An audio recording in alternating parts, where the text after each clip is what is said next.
Apa pula yang membawa kerugian? Persepsi setiap orang pasti berbeda tentang itu. Ada yang beranggapan dia akan beruntung kalau pangkatnya naik, jabatannya menjadi tinggi, hartanya bertambah, tanahnya makin luas, pabriknya makin besar, dan begitu seterusnya. Al-Quran dengan tegas mengajarkan kepada kita, di bawah sumpah Allah menyatakan, wal asri, demi masa,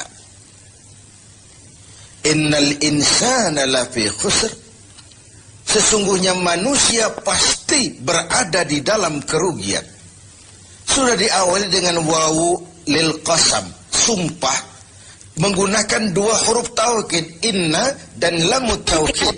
Innal insana lafi khusr, sesungguhnya manusia benar-benar pasti berada di dalam kerugian.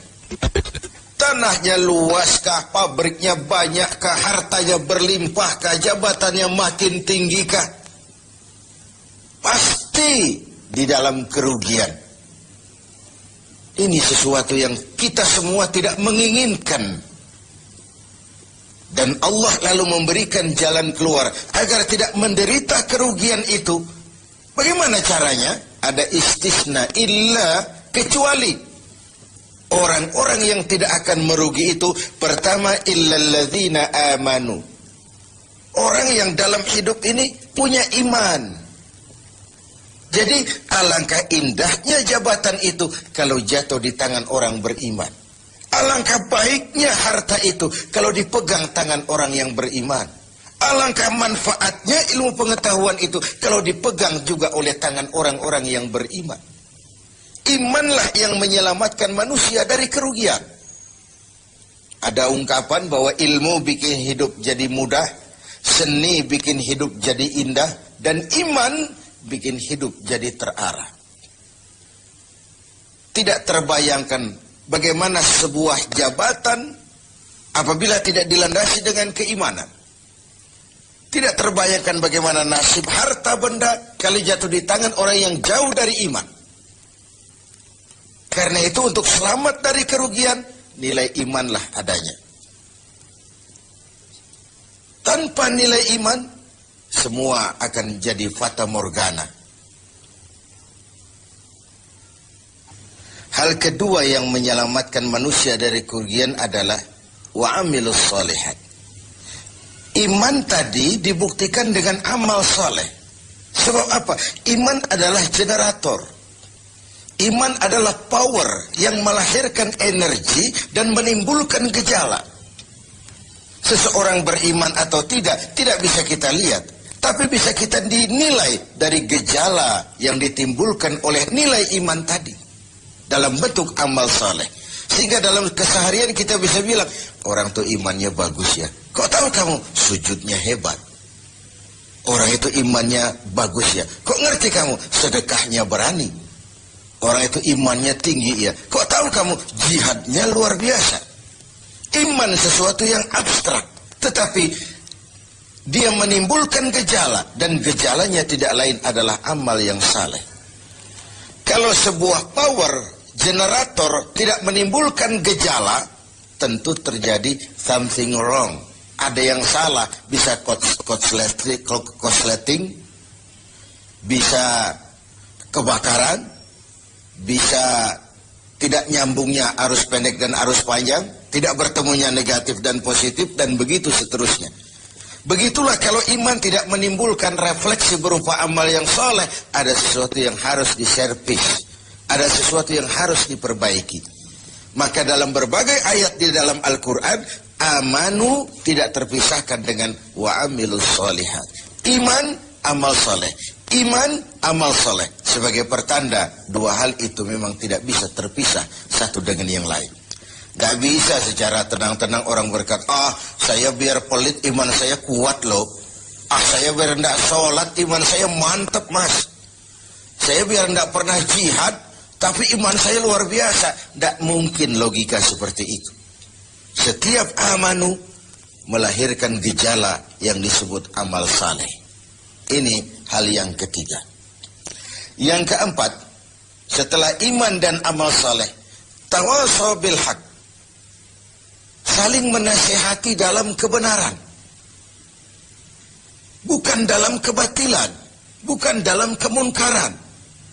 Setiap kita berkewajiban menegakkan yang ma'ruf, mencegah yang munkar sesuai dengan bidang dan kemampuan kita masing-masing.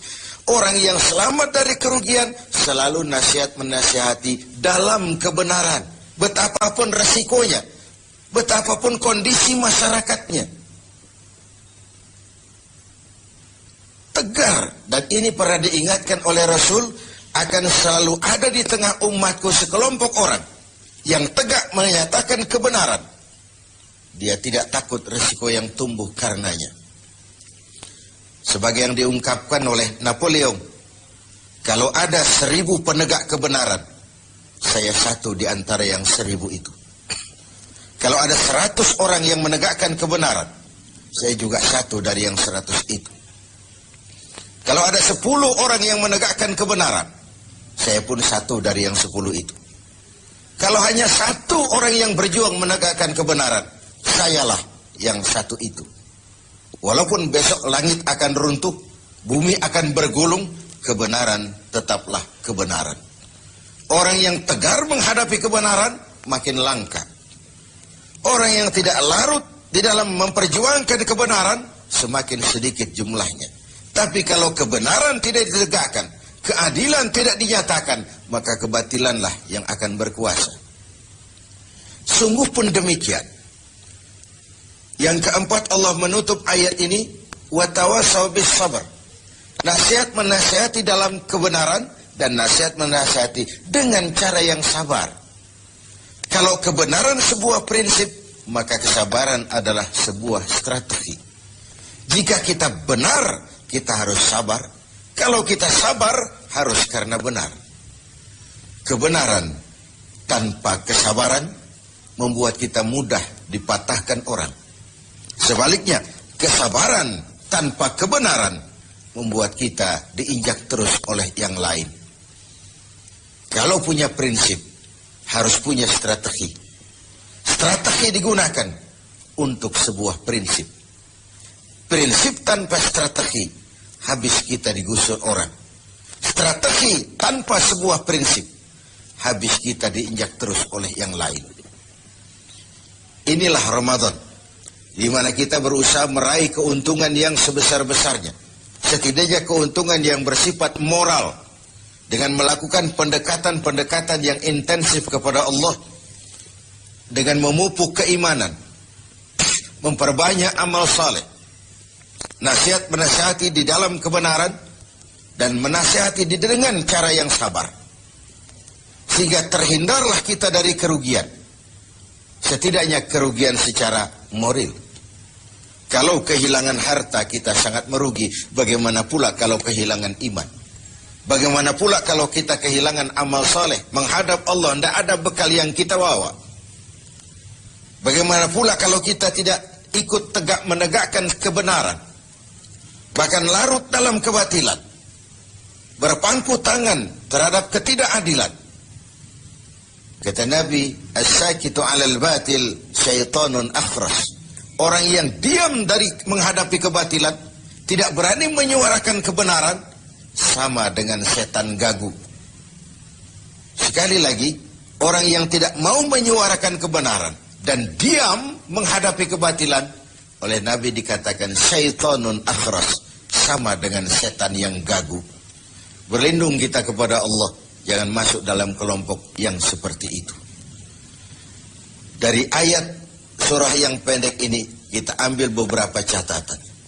Pertama, intan paling mahal, mutiara paling berharga dalam hidup ini tidak lain adalah nilai-nilai iman. Biarkan zaman berubah, akidah jangan sampai goyah. Silahkan masa berganti, keyakinan jangan jadi mati. Karena iman kita hidup, untuk iman kita berjuang, dan dalam iman kita ingin kembali menghadap Allah. Yang kedua, buah daripada iman adalah amal saleh. Amal saleh refleksi yang ditimbulkan oleh nilai-nilai keimanan. bahkan diketahui iman seseorang dari amal saleh yang dikerjakannya. Yang satu merupakan fondasi, yang lain merupakan hasil buah dari fondasi yang kokoh itu tadi. Dalam Al-Quran Allah menjelaskan, "Huwallazi khalaqal mauta wal hayata liyabluwakum ayyukum ahsanu amala." Dialah Allah yang telah menciptakan hidup, yang telah menciptakan mati bagi kamu sebagai ujian, siapa di antara kamu yang paling banyak amal salehnya. Ada hidup dan mati sebagai batu ujian untuk mengetahui siapa yang terbanyak amal salehnya. Kemudian yang ketiga, kita harus tetap tegak melaksanakan kebenaran, tapi dengan cara yang sabar, dengan tetap menggunakan strategi. Haqqun bila nizamin yaghlibuhul batilu binizamin. Kebenaran tanpa strategi bisa dikalahkan oleh kebatilan yang memakai strategi. Kebenaran yang tidak terorganisir akan bisa dilumpuhkan oleh kebatilan yang terorganisir.